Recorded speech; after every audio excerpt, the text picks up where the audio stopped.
Death is uncommon, fortunately, because we are durable, and fatal mishaps are rare, but it makes difficult the study of anatomy, especially since many of the accidents serious enough to cause death leave the deceased's remains too damaged for study.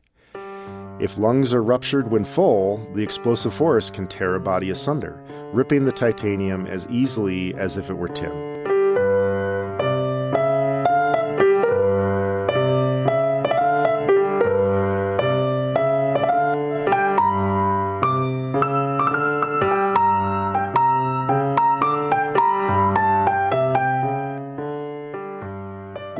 Well, you guys are in the Eastern Bureau of Upper Middlebrow, the Northeastern Bureau, Rockhaven, the Northeastern Barnard, Bureau. Vermont, yeah, the North, Silver Lake. Yeah. That's right. Because I bet we also have sort of a mid-Atlantic.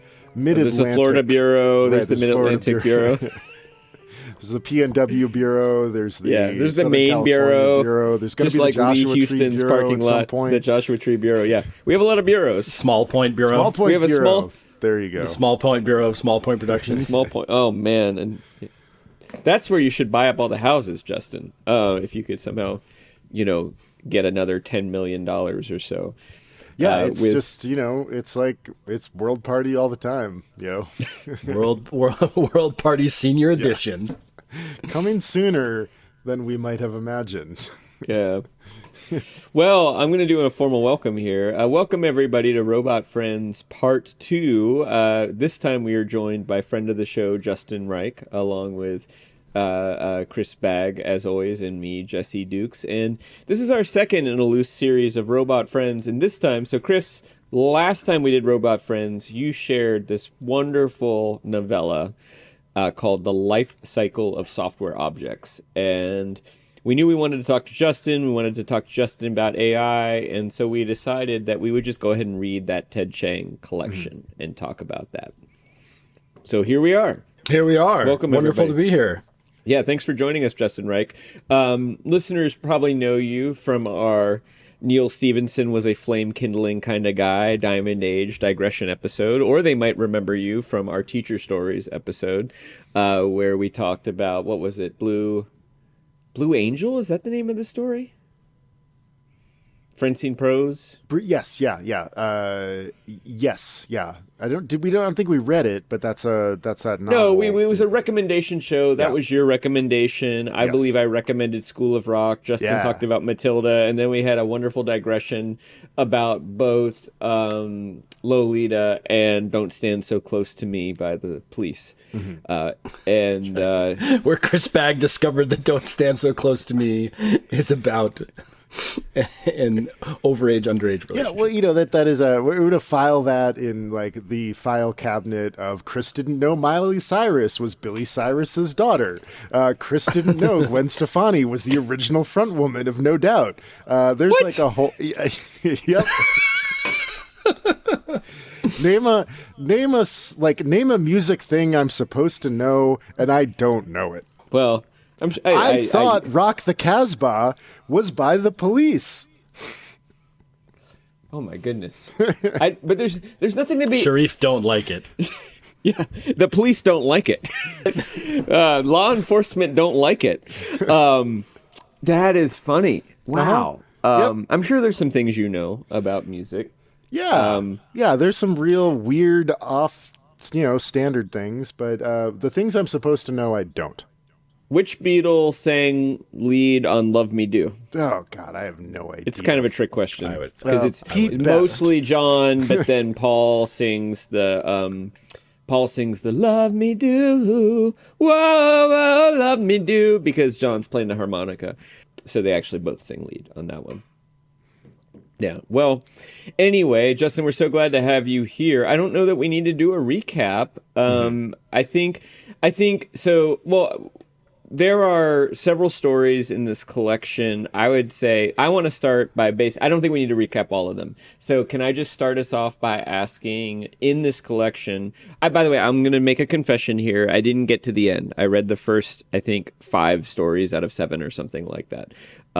So apologies for that.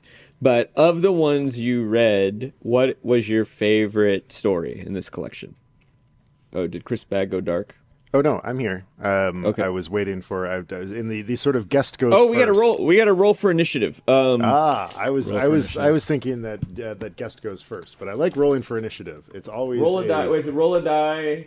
Let's do D10. If I just put 1d20 into... Google. Yeah. Yeah, One I got a 16. Ooh, that's pretty good. Oh, here we go. 10. 16. Oh, roll off. Roll off. Roll off. Roll off. Roll off. Roll again. Second roll. 19. 9. Oh. Ooh, I beat you bad. That Bad. goes Jesse Justin Bag. Yes. All right. Well, I will just say that my favorite, while I very much liked, all the stories really, and I very much liked the one called Exhalation. My favorite one was, in fact, the one, Chris, that you read from last time, the life cycle of software objects. There is a creeping horror to that story that reminds me of Never Let Me Go. And there's a series of decisions made by nobody who is a monster, at least none of the protagonists. There is some monstrous behavior in the story that just leads to increasingly difficult situations and compromises in a way that I found brilliant and painful and wonderful. So that one was my favorite. What about you, Justin? Well, that one was striking to me because it's such an incredible investigation of human development. Of course, human development reflected through artificially intelligent beings, but just a really thoughtful examination of development, which is kind of my jam. But I think I was most transported by the first story, The Merchant and the Alchemist's Gate, which is a story of a merchant in Baghdad and Cairo who is capable of sending people back in time, with the caveat that they cannot change the past at all, that both the past and the future are fixed. And all they can do is kind of bear witness to things that were already fated to happen and discover these things fated to happen, and maybe discover a little bit more about events from a different perspective. Arrive at a deeper understanding of the past and the future. All you can do is arrive at a new understanding of what you already knew to be. Right. But the language in it of this very sort of flourishing politeness amongst all the peoples was just was enchanting. And so you have this enchanting dialogue and this really interesting idea in this beautifully conceived world. And it was just very pleasurable. Yeah. The thing I loved the most about that one is that the people who are doing the time traveling can't affect events, but very often the people that they go to see affect the events in sort of inexorable ways. Like they go and meet their future person, and the future person is like, walk on the other side of the street when you go back, which then creates this very interesting loop of like, what is the nature of time? And is there, like the story posits that there isn't free will because the characters are kind of playing out what their younger selves are supposed to do. And it's just it's such a fantastic retreating of the whole time travel paradox. I loved it. Especially since the collection ends with a story about prisms, which are these devices that take advantage of the fracturing of the timeline into a multiverse, but let people communicate across multiverses, particularly with alternative versions of themselves. So Ted Chiang does sort of the full gamut of there is only one timeline to there are all the timelines and we can talk across them. Yeah, he's really like finding a solution to the time travel problem through like a series of like big ideas, which is what I love about this book. It's just like a wildly inventive book. I loved Exhalation. I loved the title story mostly because the prose is so wonderfully stilted and strange. Very Victorian, very like it's like reading Frankenstein. Well, we haven't read Frankenstein, but that's what I imagine Frankenstein reads like. But other sort of epistolary novels from the 1890s, it has that kind of feel to. Yeah, and the reading and the observation that I have like incorporates some old timey stuff, but I just love how mechanical the prose is, because Yeah. the characters in it are basically, sentient robots. And it does have a very sort of formal, stilted way of talking. And yet the robots are struggling with the same issues that, humankind does, that like entropy is eventually a big problem. Yes. Yeah. Yes. One of the things I loved about that story was that a lot of it takes place with a robot that is dissecting itself. Yes. Using a complicated series of mirrors and devices to be able to take apart his own brain from the back. It's a species of robots that doesn't know very much about themselves because they didn't invent themselves, and they have to do a lot of scientific research to maintain themselves. So there's this like very precise description of what's happening inside their body, what the room looks like, what the machinery looks like. But at various other points, he's like, well, I've been to the end of the world where you see the giant cobalt wall that goes up as far as you can see. And it's a like moment of world building, which it like, opens a zillion questions, Right. Which are never answered. Barely described, especially in contrast to this very precisely described section. So you like know some of the rules of the worlds he's building, but these like crazy things are completely waved away, back in favor of like, well, okay, what's happening inside the equivalent of neurons inside my brain and so forth. I think that story succeeds in that at first I'm struggling with the mystery of what are these beings? What do they look like? Who created them? Why are they here? I think that's the mystery, but more and more this character who dissects himself, his exploration of the metaphysical, I guess, both sadness and nobility of their inevitable death and sort of heat death. In their case, it's not so much heat death, it's pneumatic death. Because they are powered by air, and eventually the air will stop moving. It won't go away, but there will no longer be any air pressure differential, and so they have an entropy death like the one our civilization is headed for in several 100 billion years or something like that. I don't know. It's going to take a while. That the poetics of that, I stopped wondering about the origin of that creature, just because the poetry of its reckoning with its own mortality became more important to me than the world-building mysteries that were sort of established at the beginning of that story. And I thought that was amazing. Yeah, Ted Chiang's ability to hold to the thread of what's important in the story is unparalleled. Like his ability, which is even more impressive given his subject material, because he picks big, wild, strange, eclectic things that you would think would take a lot of explication, but he's like, nope, like big, infinite cobalt wall, cool, bye.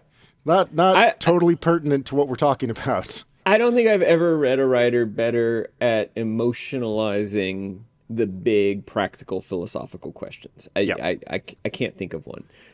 In a really concrete scene. Right. In like an interaction between a couple of characters, a father and a daughter. A mother and her adopted digient, or whatever it might be. Adopted. What was that face, Chris? Were you disagreeing, or were you just not wincing disagreeing. with pain? That story, the digient it's so... Oh, it's heartbreaking. Oh, it is so sad watching that digient grow up, and oh my gosh, yes, very difficult.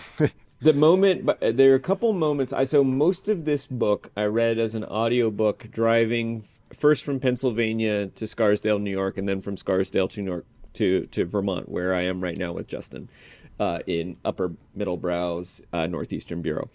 And there are certain geographical locations where if I visit them again, I will immediately be struck by the scene that I read in those particular places. One of which is in The Alchemist Merchant at the Alchemist's Gate, I think is the title. Yep. In that story, the moment that the merchant gets the message from the woman who attended to his dead wife 20 years before the events of most of the story, and he learns that her final thoughts were with him. I was somewhere in East Brunswick, New Jersey, like near a manufacturing or packaging plant, and if I ever drive there again, I'll just start crying. Yeah. You know, because of that. Also, the moment in the life cycle of, there were a number of moments like that in that book, but probably the most profound one, unfortunately, was the moment where the poor Digiants have to watch one of their number being tortured in a video. And I was like, where does that guy live? I want to drive to his house and beat him to death with a baseball bat. You know, that was, I had this incredibly violent reaction to this incredibly violent sort of speculative thing that I was imagining at that moment. And there were a number of moments of like that in this collection. I'm incredibly impressed. Yeah, by that capacity. He does. You know, like another, like I kept thinking, especially during Exhalation, but during a lot of this stuff, of the Tom Stoppard play Arcadia, which also deals with the end of the world through entropy, but cycles back and forth between a present day research project in the English countryside and early 19th century English, the same room in the early 19th century English countryside, where like Byron is hanging around, and there's like a lot of like sex and stuff like that, but there's a hermit. There is a hermit. Yes. The main spoilers. The main character Septimus Hodge eventually becomes the Mad Hermit, and the same like emotional intensity with these very, very big abstract ideas. You know, like Stoppard is another guy who can pull off stuff like this. You know, I mean, like Rosencrantz and Guildenstern Are Dead is probably the greatest example of like huge ideas coupled with like a very sad buddy movie. Yeah, I always just imagine like young Gary Oldman and young Tim Roth playing racquetball. Yes. Yes. That's always the image that comes to me when I think of that movie, which it's an excellent play and an excellent movie too. And Hamlet sort of wandering around muttering to himself, you know, off in the distance, and the two being like, what's wrong with him? He seems depressed. Yeah. Well, you have a reading, right? I do. I've got a reading from Exhalation. And then I have a little like show and tell based off of it. Yeah, so this is just 2 paragraphs from page 40, and early in the story, and the narrator is talking about the nature of him and his species. Death is uncommon, fortunately, because we are durable, and fatal mishaps are rare, but it makes difficult the study of anatomy, especially since many of the accidents serious enough to cause death leave the deceased's remains too damaged for study. If lungs are ruptured when full, the explosive force can tear a body asunder, ripping the titanium as easily as if it were tin. In the past, anatomists focused their attention on the limbs, which were the most likely to survive intact. During the first anatomy lecture I attended a century ago, the lecturer showed us a severed arm, the casing removed to reveal the dense column of rods and pistons within. I can vividly recall the way, after he had connected its arterial hoses to a wall-mounted lung he kept in the laboratory, he was able to manipulate the actuating rods that protruded from the arm's ragged base, and in response the hand would open and close fitfully. In the intervening years, our field has advanced to the point where anatomists are able to repair damaged limbs and, on occasion, attach a severed limb. At the same time, we have become capable of studying the physiology of the living. I have given a version of that first lecture I saw, during which I opened the casing of my own arm and directed my students' attention to the rods that contracted and extended when I wiggled my fingers. Let's see, Jesse, do you have, am I able to share? Could you turn sharing on? And we'll put this. I think I know what you're going to share. I'm going to just take it. Does it rhyme with Parmaggio?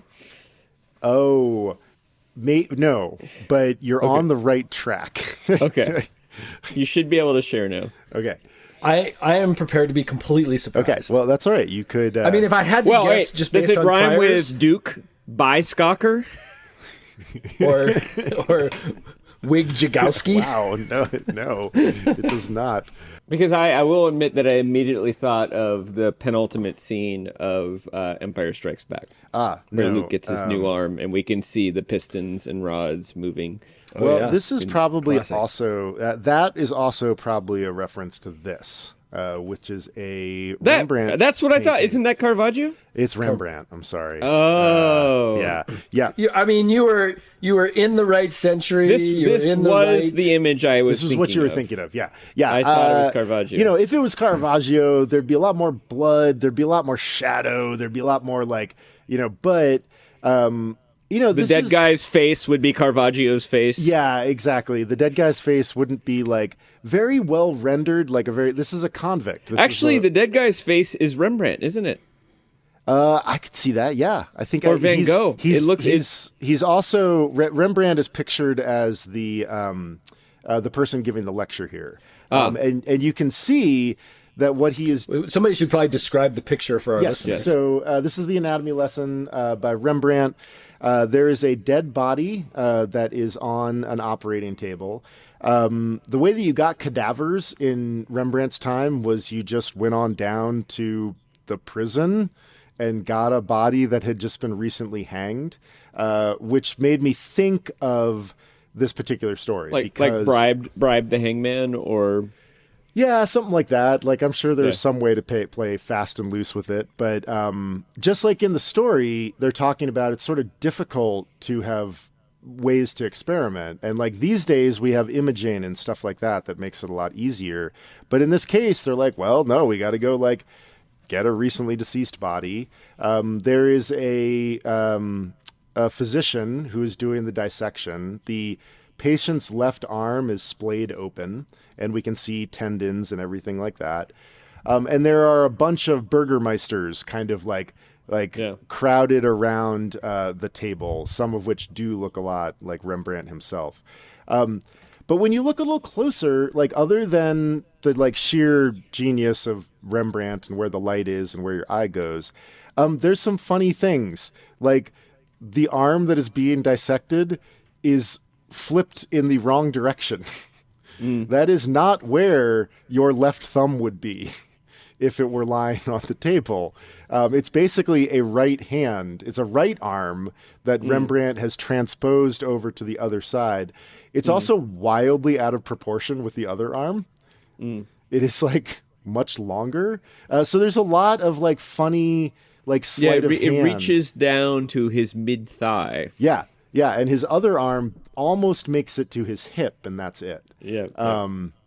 And so there's some like problems with it, but it's there in service of the explication of the anatomy. And I think that Ted Chiang, like the language of this passage is so clearly evocative of this painting that I think he's playing around with the same ideas about like what does anatomy even mean? And like, how does it function and how do we play with it? And I just think it's so fantastically impressive that we're reading this like ostensibly sci-fi book, and it can he can talk in both directions, future and past, in a similar way as the first story of the book. But yeah, thinking back on how, as soon as Chris read the first words of that passage, which often happens when you guys pick readings, I was like, oh yeah, that's one of the most evocative passages in the whole book. And what great pleasure I took from that passage, either with no knowledge or no memory of the anatomy lesson painting. Like if you don't get, sometimes like there are illusions or such where if you don't get the illusion, you're like, there's something there, I'm not quite sure. Whereas this was like, it's every bit as, maybe not quite, it's almost as delightful without knowing that reference from which it comes. In part because it's just an incredibly believable scene. I guess if you know enough about like the history of medicine and to know that, I mean, like I think there is there is a medical tradition of vivisection, of self-experimentation, of things like that he taps into. Yeah. But also just imagining all of the students peering into your robot professor's popped open arm. It's terrific. There are two literary antecedents I can think of, and there's maybe another one too that's sort of at the edge of my consciousness, but I did not particularly like Neil Stephenson's Baroque cycle, but one of my favorite things about those three very long novels was the descriptions of the Royal Society, in particular Newton and Hooke. And Newton is a major character. Isaac Newton is a major character. And at one point, there's a description of him shoving a knitting needle into his eye socket around, not penetrating any flesh, but kind of like wedging it between the eyelid and the eyeball, and then distending the shape of his eyeball and then measuring how that affects his vision. Oh my God. Which is apparently really true.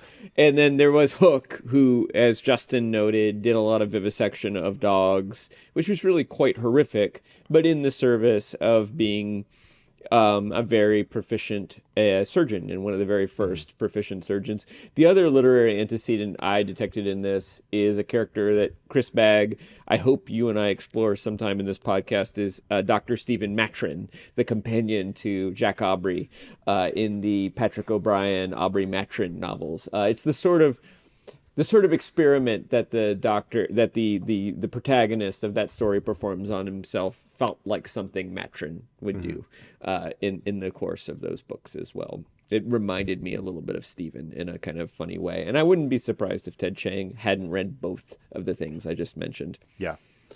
Yeah, he's got the feeling of one of those authors who has read read a lot. Yeah, he's read a lot.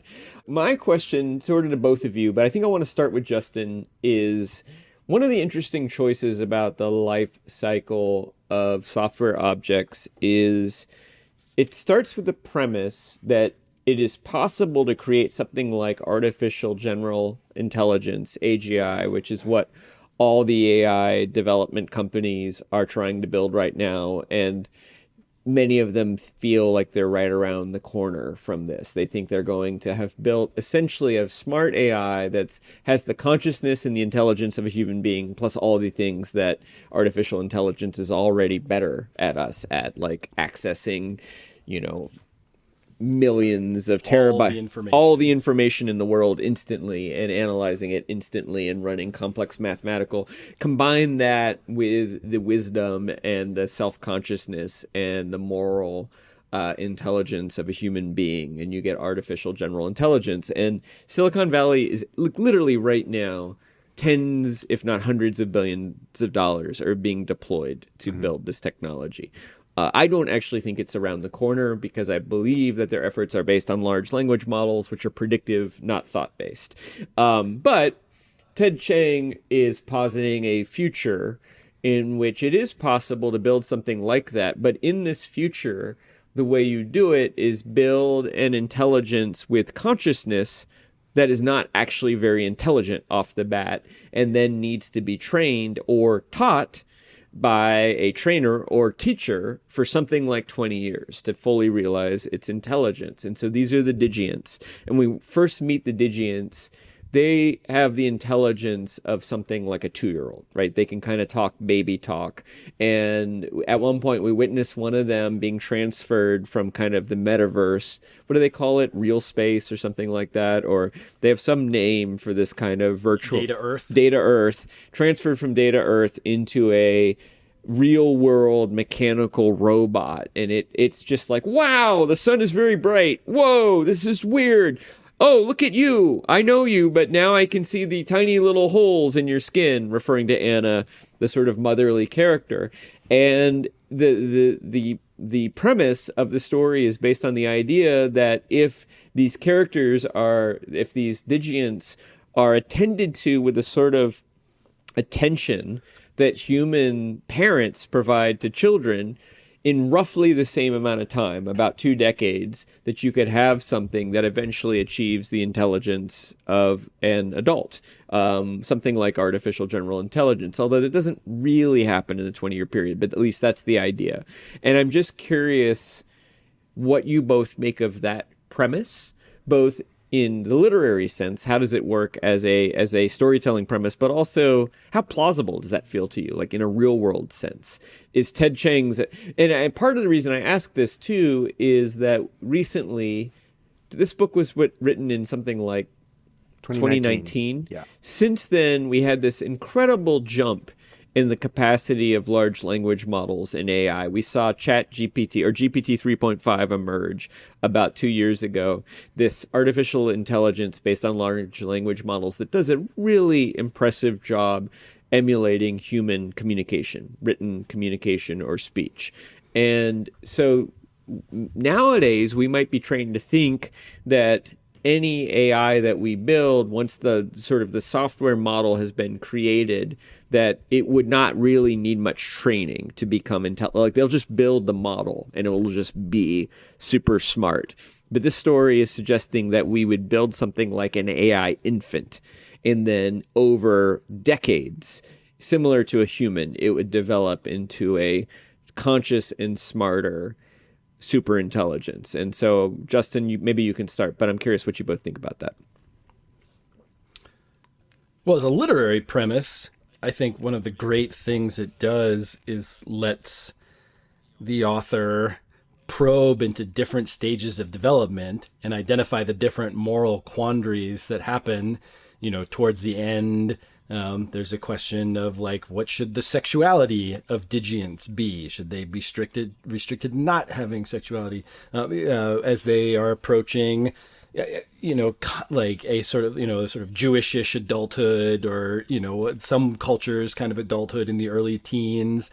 There's the question of emancipation emerges. And some of the questions are treated in some ways exactly like human beings. When am I old enough to be on my own? What it will mean for when I'm on my own is that I can make choices that you would not make, of which a significant fraction are bad choices. Right. But that's what it means to be on your own. So some of these are like sort of universal parenting things, then combined with the different capacities of digients, of things like, one of the things they do a bunch with digients periodically is they call it rolling them back, basically taking their mental state to a previous save point, which happens famously pretty early on in the story when one of them learns a curse word by accident, right as they're getting ready to be released. And so they just say, take all the digients and roll them back 3 days from before they accidentally overheard that curse word, and then we'll just let them go. And then, which lets you do a bunch of things like, which actually, I think is analogous to some of the things that we're trying to work through now, are like, all right, so this is a thing which has a different set of capacities. Should we draw from some kind of human analogy, like, restricting development of humans is bad, like a thing like rollback in humans is bad, don't do that thing. Or look, this is just a different entity, and so we need to treat it kind of differently. And so that creates this incredible opportunities for a series of great sort of zooming in on difficult developmental moments and predicting how they might be the same with non-human entities, and also how they might be quite different. Then from like a sort of scientific point of view, one of the things I love about this is that some of the earliest research that was called artificial intelligence was conducted at MIT, and it was famously in the service, well, I wish it was more famously, but it was very much in the service of understanding human intelligence. Like a bunch of guys, and they were all guys, sat around and said, let's build machines that do things like thinking, because if we can make machines do things like thinking, then we might be able to understand our own thinking better. This has now been sort of like one of the kind of first theories that was deployed from this was a very strange thing about large language models is the way they generate text is they just, given a sequence of words, they predict the next word. They've printed out 10 words and they're just going to predict the next one. And even when text looks really planned, so you'll ask it to write a sestina or a poem with a particular structure, and you think it must have planned out the structure. It must have planned out the last couplet, but it can't. It has no mechanic to do that. All it can do is predict words in a sequence, but it does it in a way that fulfills the structure, which presumably every human being would do with some degree of planning. But, there are a bunch of linguists who are out there now who are like, maybe human speech is a bit more predicting predicting the next word given a sequence more than we think it is. Maybe we're LLMs and we don't know it. maybe our thinking is more like LLMs than we thought. There's some degree to which we will assuredly do that, because one of the things humans love to do is to take new technologies and to to analogize the features of that new technology onto the brain. So the brain's a machine, the brain's a piston, the brain's a calculator, the brain's a computer, the brain is a network. Now the brain is going to be a large language model. But I love, the thing I love about this story is that it seems very connected to those scientific roots of there's this real back and forth between using human intelligence to understand artificial intelligence, using artificial intelligence to more deeply understand human intelligence. I just have a question, Justin, and maybe, we don't have the answer for this, or we don't, but, you said that some linguists are positing maybe we do think in ways that are kind of predictive. What are some of the general theories about human cogitation? Like, do we have ideas about how we think? Yeah, well, so it's an argument. It's an old argument that linguists have had for a long time about the difference between thought and language. But maybe you know more about it than I do, Justin. I know a little bit about it. I would say, well, let's see. About that particular domain, I don't know very much. General models of how we solve problems. There's one pretty well accepted one in education. So one thing about to me, what the human brain does is beyond our capacity to understand. And so we create models, which are simplifications of what the brain does in order to make sense of some particular situation. And they work well in some situations and not well in others. In education, you might call one of the well-known ones cognitive load theory. Okay. And the crucial, there's cognitive load theory says the brain has three parts. You take in sensory information. The sensory information is passed through working memory, and then it's put into long-term memory. The brilliance of long-term memory is, as far as we know, it's infinite. You cannot, we do not have a way of telling how much people can know, but every time we've tested it, we can't find any limits to the amount of stuff that a person can memorize. The amount of stuff you can think about at any given time is very, very narrow. It's, people used to say 7 items, more like, maybe like 3 or 4 things. It doesn't seem to vary that much between people. It's this sort of wonderful kind of universal human phenomenon. So we have this model of intelligence, which says you sense things in the world, you pass them through working memory, you store them in long-term memory. Sometimes you forget them, but you remember a lot of them. When you need something, you pull it from long-term memory back into working memory. Because working in education, because working memory is limited, a big thing you want to do as instructors, create environments in which you're not creating cognitive load on that working memory. So that's like a whole series of empirically validated models of how the brain and how thinking works. However, to me, when you get down to the level of there's a bunch of chemicals and electrical signals sloshing around in your head, and what exactly are they doing that produces thought? I think we basically don't know. In the same way, actually, that if you go to the best computer scientists in the world and say, why does this operation that we've created of predicting the next token given a series of tokens work? They don't know either. They're both sort of epiphenomenon. They're both you can describe the underlying phenomenon. We can tell you exactly the lines of code that were put into an LLM. We can tell you the exact molecular structure of stuff that's happening in the brain, and we can describe a bunch of stuff that's happening. But how you get computers that emulate language, or how you get, the example I like to use is I can say Barney and you will think of a big purple dinosaur, and no one can tell you where in your head exactly the big purple dinosaur is, or how that big purple dinosaur is encoded, or where you would lose it. There's things we know about it, much like there's things we know about LMs, but there's no one who can give you the sort of very precise mechanistic deterministic model of, in the way that sort of Exhalation does a little bit, of saying you just balance the air flowing through these gold leafs, and it's the functional equivalent of a set of bits, and that's how you get that thing. So that's my riff on what we know about thinking and the limits of what we know about thinking.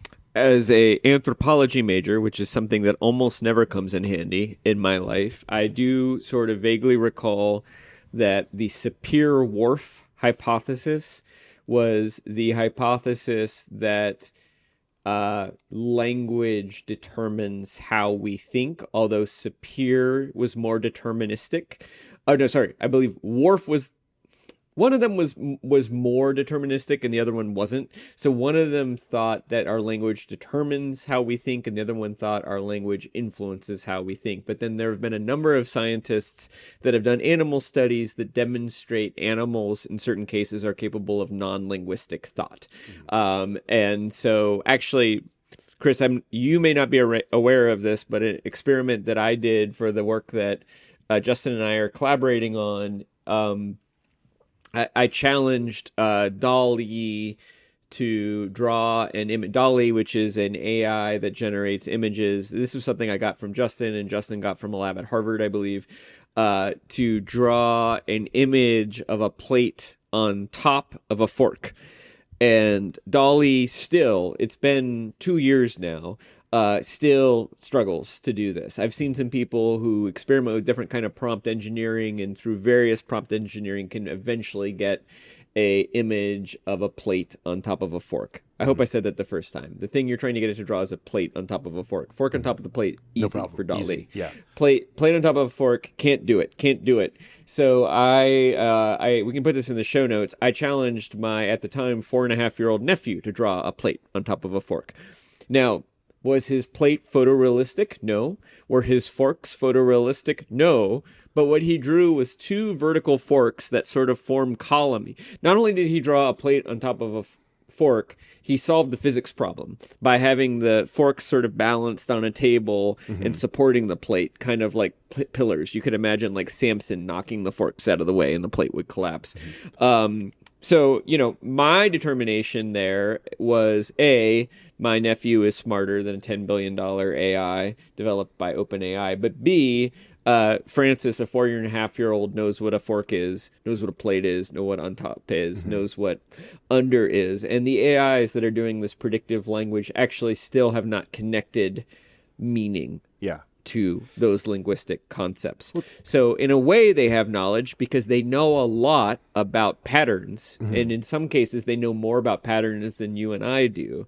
But they do not know what they're talking about, I think. Well, they have memory, but they don't have reasoning. And like Justin, that's sort of what I was like getting at with the like, how do we think question, because, and like, what you're sort of describing is a model that's based on, short-term memory or working memory and long-term memory, but like not an answer to the like, how the hell does Jesse's 4.5-year-old nephew like deal with the concepts of on top of and underneath and balance and what is a plate and all of that stuff. Like, I mean, Jesse, you and I have talked about this before, the E.M. Forrester thing about the way that you read a book is with, you combine, so intelligence, he describes it as intelligence as the bright line that passes along the text.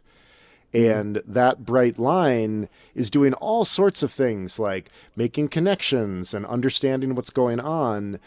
But then you combine that with your memory of the book that you have already read. And the combination of intelligence plus memory makes for a cohesive reading experience.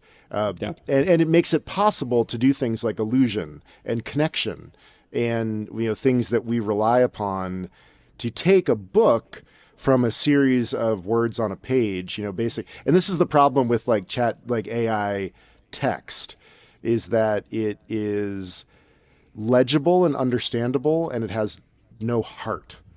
There's nothing Although, there. Occasionally AI text will there are occasional brilliant analogies it comes up with too. Now, why does it do that? Maybe because it's read that analogy somewhere.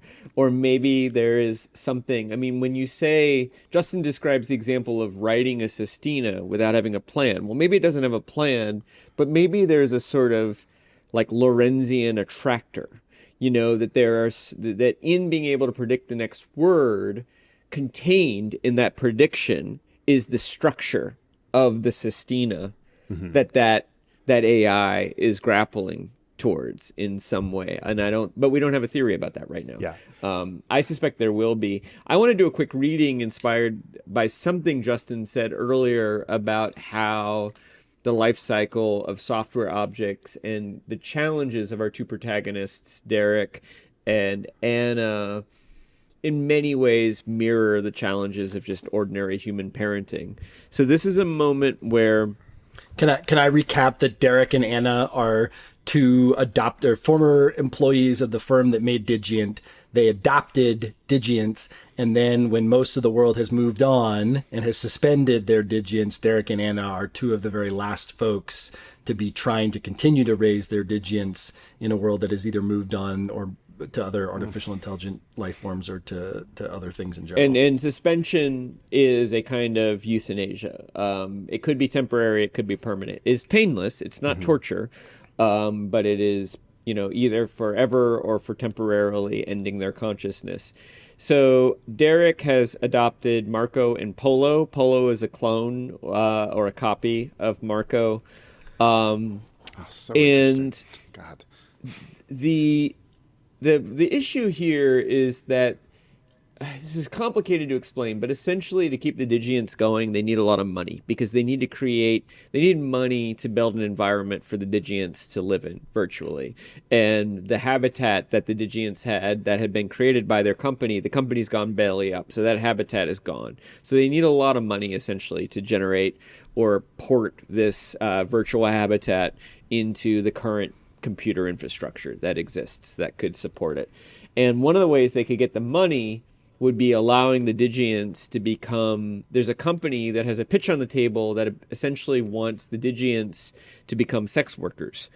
And this particular company, they didn't really think they were going to even want to hear the pitch, but the company paid them to listen to the pitch. And the advantage of this company over others is that the company does seem to really respect the Digients' consent. And the goal the company has is for the Digients to want to be sex partners for its clients, to enjoy sex. And so they want to basically rewire the Digients to learn how to enjoy sexual activity, to develop erogenous zones. It's creepy because probably this proposal would have been rejected outright if this community of people trying to keep the Digients alive didn't need money in order to do that. But they do. So they're considering this proposal. And the Digients know about it. And Polo and Marco are suggesting that maybe they want to go through this procedure to allow this company to sexualize them, to make them sexual beings. And they're having a kind of an argument about it with Derek. And one of the things that Derek has said is that one day he's going to allow them to become independent. Ironically, the way that a Digient can become independent is by being made into a corporation, because corporations are people. And if you make a Digient a corporation, it derives the right of an individual and it can make its own decisions. So it starts with, they're having this argument, and it's going to start with Marco, who says, "When I corporation, I free make own mistakes," says Marco. "That whole point. You're not ready to be a corporation yet. Because you not like my decisions? Ready mean always agree with you? If you're planning on editing your own reward map as soon as you're a corporation, you're not ready." "I not said want," said Marco emphatically. "I don't want. I said when corporation, I free do that. That different." Derek stops for a moment. It's easy to forget, but this is the same conclusion the user group came to during forum discussions about incorporating the Digients. If legal personhood is to be more than a form of wordplay, it has to mean granting a Digient some degree of autonomy. Yes, you're right. When you're a corporation, you'll be free to do things that I think are mistakes. "Good," says Marco, satisfied. "When you decide I ready, it not because I agree you, it can be ready even if I not agree you." "That's right. But please tell me you don't want to edit your own reward map." "No, I know dangerous. Might make mistake that stops self from fixing mistake." He's relieved. "Thank you." So human, right? Oh my God. Like the problem with this book is that the philosophical issues just keep ramifying. Everything just keeps getting bigger. And you're like, fuck, what do we do? We've lost. Yeah, but I mean, even in that moment too, like Marco is completely right, Which is like, if you're gonna free me, if you're gonna give me independence, you're not gonna always agree with my decision. And that Derek, who's in the parent, is like, well, if you think you're ready to, have this surgery procedure on you, I don't think you're ready to be your own person. And Marco says, if I'm ready to be my own person, it's going to be my decision. And then Marco has to agree with him, but then there's just this desperation. You're right, but please don't do it. And they're both right? And you can completely empathize with Derek in that situation. But it's such a wonderful real relationship that this fictitious character is having with this digital being. And it's why the 20-year narrative span is so crucial, because you could, there's some discussion of this when the Digiants are, the equivalent of 6 or 7 or something like that. And it's like, oh yeah, that's kind of an interesting problem. But when you're right, when the Digiant is right on the cusp of being in that space, which societies across history and time and space have not agreed upon. Yeah. But it's like somewhere between 13 and 25 is when you get to become your own person. And the reason why that huge span exists across cultures is that we're not sure. There are trade-offs within that whole range. And it's probably a little different. One thing that we as human parents have a huge advantage of is at least we have millennia of people who have sort of tried to do the thing that we've done before. And some of the trade-offs are well known. If you're raising an entity which has never existed before, you're in, it's harder to know what the costs and benefits of a decision like that will be. Yeah, which is like, we're doing this like gigantic social experiment with AI at the moment without real like guardrails. And just, basically driven, as a lot of things, by market forces instead of, like reasoned thinking. To just bridge over to, current events, like, Meta revoked fact checking the other day. And like there's an example of like a software lifecycle problem that doesn't fit the human experience lifecycle. I mean, that's a problem. I mean, I am constantly dealing with software that worked really, really well 5 years ago, and then just the company decides it's not going to support it anymore, or the company goes out of business. I love the way this particular problem was dramatized, though, because you could imagine, and this story has been told, like maybe in The Velveteen Rabbit and Toy Story 2 and other places, I think Clara and the Sun, where you could imagine Digiants all sort of like in robotic bodies living homeless somewhere, in an alley, like begging for oil, or begging to be charged and things like that. And that's, in this sort of Dickensian hellscape. And that's plausible too, although this world shoves that aside because we can humanely suspend them, and so the people... There were probably thousands, if not tens of thousands of people who bought Digiants, realized they couldn't handle them and put them in suspension. And that's sad, but it doesn't torture them. It's euthanasia. But by choosing the 20 or so people who really want to keep the Digiants alive and their dilemmas, and they see a value in these creatures that have been created by this corporation that no longer exists, and all the dilemmas they have to face and the trade-offs they have to make and the sacrifices they have to make, I think it dramatizes the implications that not terribly evil corporation made when it chose to make these pets. It behaved more or less ethically. It created chips for them so they couldn't be tortured. It had some ethical guard rails. It's kind of like Facebook in that regard, or Twitter. There are people there trying to do the right thing, or Google. But there's just something baked into the system that leads to unforeseen and unwanted consequences that these poor creatures and these poor humans have to deal with. Yeah, I mean, like all of literary history is speckled with, like Frankenstein, Pygmalion, right.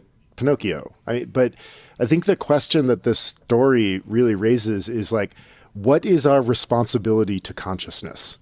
Which, like, what the hell? That's a very large question.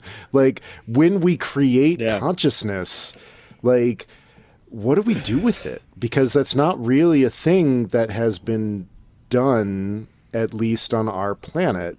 And we're right at the moment, or, you know, probably more like, you know, we're not a few years away from general intelligence, but like, you know, we might be decades away. We might be centuries away. I mean, I think and Ted Chiang thinks it's possible. I think it's possible. I don't think we're as close to it as the Silicon Valley, but yeah, it is a possibility, and we should. One thing that the contemporary turn of LLMs, I think, makes work less well in this novel is the baby speech of young Digians.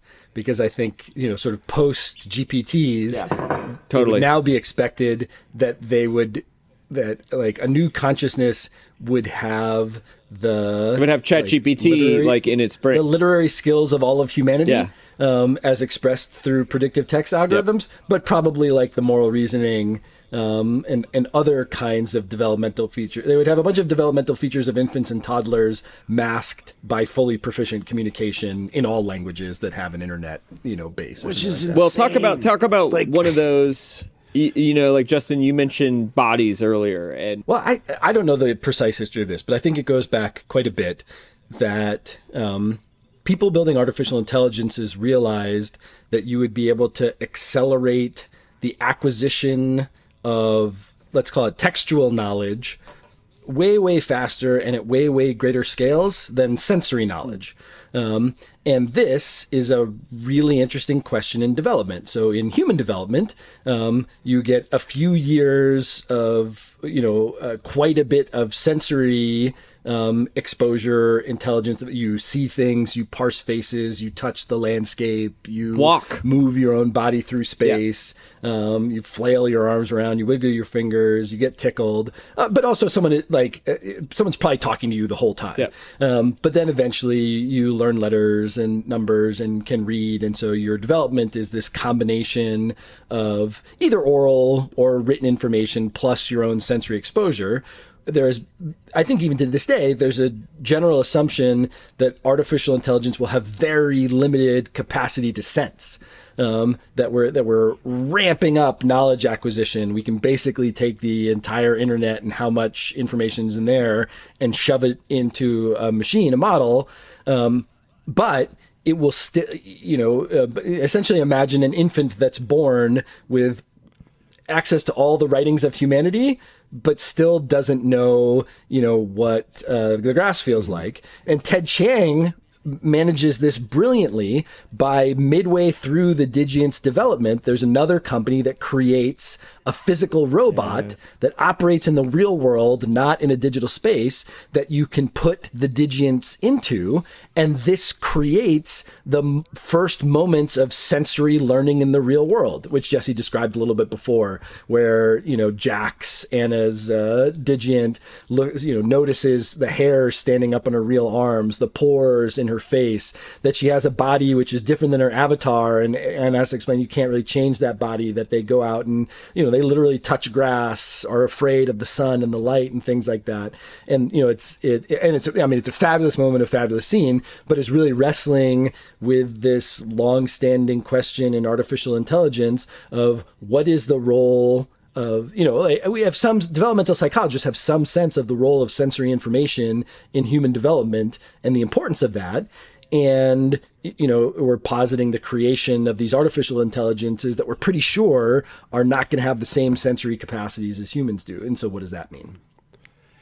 Yeah, what a terrifying idea of like so much brain power, so much brain storage, and such limited processing power.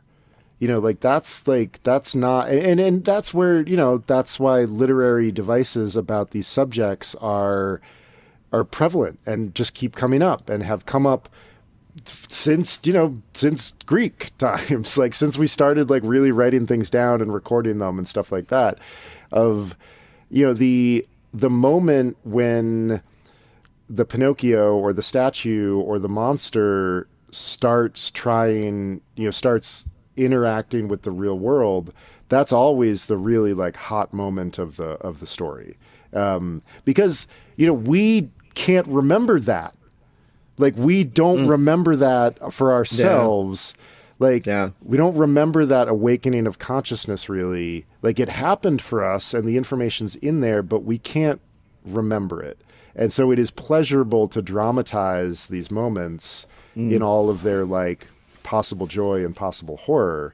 But gosh, the idea, Justin, of an infant with infinite processing power and zero sensory ability is scary. Seems like a bad idea. Seems like a bad idea. Yes, to unparaphrase Hunter S. Thompson, it didn't seem like a good idea at the time. Okay, so here's a unrelated question, or maybe slightly related. In this novella, one of the subplots is the romantic attraction between one of the protagonists to the other. So Derek is attracted to Anna, and Derek starts out married, and then Anna is single or dating people. And then at one point, Derek's wife thinks he has a crush on Anna, but he says that's not true. But a few years later, he has to admit it is true. And then later, Derek and his wife get a divorce. And Derek is aware that it would be wrong for him to want that to lead to a relationship with Anna, but he can't help himself. And and towards the end, we get a sense that he still has feelings for Anna. They're probably not returned. She's in a long-term relationship with another guy, and it's this kind of sub-theme. It's a subplot throughout the entire story. I'm curious, what purpose do you think that romantic subplot serves? I've got an answer, but Justin, you're our guest. No, I want to hear Chris's. Okay. This is the further you get from developmental psychology, the less I can understand what's going on. Me no like love. me no understand writer. Think Derek and Anna cute. I think, like, so much of Ted Chiang's writing functions as this like incredibly intricate and amazing equation. Like, everything feels very balanced, and yet he still manages a lyricism that's really impressive and hard to pull off. This messy, incredibly human, incredibly like, this happens all the time. This is human nature. This is like the shit. No, I don't have a crush on that person. Yes, I do. Okay, we got to get a divorce. Oh my God, that's a mess. Now that I'm divorced, do I actually admit this to this person? Like, and so we have this incredibly human, very recognizable, very trite subplot. Like, it wouldn't survive on its own as a piece of literary plotting. But it's the necessary backdrop to this like very interesting thing that's happening with the Digients, which is again recognizable in terms of like parenthood and childhood and stuff like that, but is also really new because of all of the technology that's going on.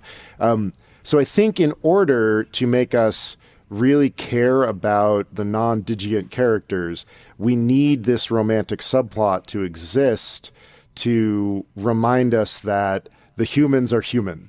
They're very human. They're fallible. They're messy. They fuck stuff up. And the Digients are still messy, but they are still code, and like, so I think that that's probably important. And I bet that if you went and looked at any of these stories, like, I don't know, is Geppetto's life falling apart? Probably. He's like this dude who lives alone and makes toys in a boat. He talks to crickets. I think you need that messiness to contrast the sort of the not cleanliness, but the very ordered world of the software. I think it tees up nicely the later debate over like whether or not Digients should be admitted to the sort of sexual world, because in a wonderfully ambiguous way of sort of like, humans can't even deal with that. And you can argue it as like, well, humans can't deal with that, so what's wrong with letting the Digians deal with that? Or humans can't deal with that. We can't possibly let the Digians try to deal with that. Like the same sort of evidence, I think, lends itself to both warrants. I also was just thinking that my father was a big fan of science fiction, and my mother had no interest, and so was always my dad was always had to sort of negotiate to have us watch and do science fiction things. And one of his go-to lines was, "It's a love story." Like Terminator, it's a love story. It is a love story. Star Wars, it's a love story. They are all love stories. And so They are all love one of the stories. conventions of sci-fi, because humans like reading about love and relationships, is to have them in there. Even when the baby robots are growing up, or the giant robot is hunting you, or anything else. Well, let me take my swing. I have the benefit of Ted Chiang's author notes, which weren't, I think, in the print edition, but are in the audiobook edition. And I'm going to have to paraphrase, but one of the things he says is one of the premises for this story is that the Digiants would learn more effectively if they have a relationship with their trainer. And then he says relationships are hard, and that there are many couples who break up after their first fight, but that for a relationship to succeed, strong relationships involve compromise and in some cases sacrifice. People, in order to be in a relationship, sometimes have to give up other things that they want. And I think at the very end, when Derek chooses to allow Marco to undergo the surgery, which which Marco is asking for, and which Derek has concluded morally is okay, is correct. He's decided that Marco should be allowed to make this decision, even though he doesn't like it and he's very uncomfortable about it. He also has to acknowledge his own stake in this decision. And one of the things about the decision that Marco makes is it means it will keep Anna from having to take a job where she gets this sort of like narcotic patch that will sort of force her to bond with the new Digiants that she's going to be training in this job. So Anna has a job offer. She could get the money that this community needs to take care of the Digiants from this new job. Or one of the Digiants can agree to become sexualized for the sake of this company in order to eventually perhaps be a kind of like professional sex toy or sex worker for this company. And there's a moment where Derek thinks to himself, I'm going to take responsibility for it. I'm not going to let her be angry. And I think what's happening is Derek is giving up on the dream of ever having a romantic relationship with Anna in order to keep Anna from having to take on that job that she doesn't want to take that will compromise her. And essentially, somebody's going to have to compromise. Somebody's going to have to sacrifice. And Derek decides he's going to be the one to sacrifice, and that he's also going to allow Marco to choose to make a sacrifice too. And I think that's what the romantic relationship is setting up that entire time. And that is illustrating our theme, that this relationship, that these people have chosen to be something like parents to the Digiants, and that requires sacrifices. And that ultimately it's both Derek and Marco's sacrifice that leads to not the entirely happy ending, but an ending that will allow Jax and Polo and the other Digiants to go on to a somewhat hopeful future, as will Anna. That's the sacrifice. I believe that Derek knows that Anna will never forgive him for that, and he chooses to accept that. And I think that's where that entire romantic subplot is going. And you said something earlier, Chris, about the mathematical balance of these stories, and I think it's just perfect. Yeah. And I was wondering the entire time, why are we talking about this? Why are we talking about this? But that's the conclusion I reach. But I did, I had the advantage of Ted Chiang's author's note, which he doesn't really talk about that, but there's some clues in that led me to that conclusion. Well, it's the blood price. We've talked about this so many times. It's the blood price. It's the blood price. Like it's always. I mean, like in a certain the body kind of under the story, bridge. Yeah. You gotta, like you dig up the money, you put your brother's body in it, and you go back home. It's Dr. Grace's shortened lifespan. Mm-hmm. You know, it's the poor boy in Afghanistan who almost dies or does die. Or well, it is the boy who dies. Yeah. That's all I got. If we want to move to trivia, or does anybody have any other points they want to make at this point? Shit, trivia. Okay. I've got trivia. It's Thank okay if God. you don't. I do not have trivia. It's been quite a day over here in the Northwestern Upper Middlebrow Bureau. All right. Justin, do you have any other points you want to make, or should I go right into trivia? Let's do trivia. Okay. One of the fake Digient corporations, one of the fictitious Digient corporations in the life cycle of software objects is called Sophonce, spelled Sofonce. And now, I'm not sure, but I'm pretty sure that's a reference to another entity created by a sci-fi writer who I imagine that Ted Chiang has read and is kind of tributing in this particular moment. So, and I will say that part of the reason is that the spelling is very similar to the spelling of the entity that I'm thinking of. So, is that creation... Wait, say the entity again. Spell the entity again. Sophonce, Sophonce. Sophonce. And what are they again? This is like a spelling bee. You got to rename the word, the definition. I guess Sophonce is one of the competitors of Blue Gamma. It's another company that makes Digients. There's various moments where the Blue Gamma Neuroblast Digients are compared unfavorably or favorably to the Sophonce Digients. Like the Sophonce company is more successful, but their Digients are less smart. They're like they're easier to take care of, but they're less intelligent, I think is sort of the trade-off. So, and they're referenced throughout the entire story, because I don't think Sophonce ever goes out of business. I think there are Sophonce Digients throughout the entire story. So, is the creation that inspired the name of the Sophonce Corporation a character from Isaac Asimov's I, Robot? B, a super artificial intelligence from Cixin Liu's Three-Body series? C, the name of a dragon in a Gene Wolfe novel? Or D, a starship from Larry Niven and Jerry Pournelle's novel The Moat in God's Eye? I'm ready. I've got a guess. Justin's ready? Okay, so you guys, the way we always usually do this for drama is you chat me the answer, and then I tell you the answer, and then you groan or cheer, depending. So send me an anonymous chat with your answer. Send it straight to Jesse, not to everyone. Yeah. Yep. Not to everyone. That would ruin. Yes. That would ruin the whole thing. Ruin the suspense. Okay, I've got both of your guesses. You ready for the correct answer? Yes. Yes. The correct answer is B, a super artificial intelligence from Cixin Liu's Three-Body series. Boy, a ding. Is it a double ding? It's a double ding! It's a double ding! You both got That it. is awesome. Did you know that, or was that just a guess? That was a guess for me. Mm-hmm. Justin, did you know? Oh no, I have not long ago read the trilogy, and I was like, so fun. That sounds familiar. Where do I know that? Yeah.